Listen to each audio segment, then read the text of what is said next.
Hello guys, welcome to the channel Haptic Test. Today we're gonna put our custom haptic on Ringtone. Let's go.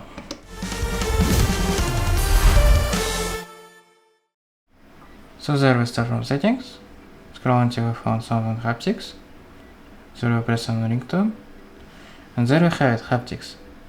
There we have it standards, but we only interested on custom. So let's do it.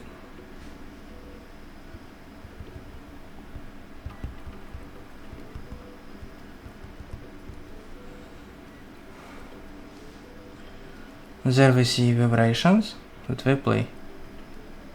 And that's our custom haptic for us. Press save. Give it a name. So there we have it. That's all for today. Thank you for watching. Goodbye.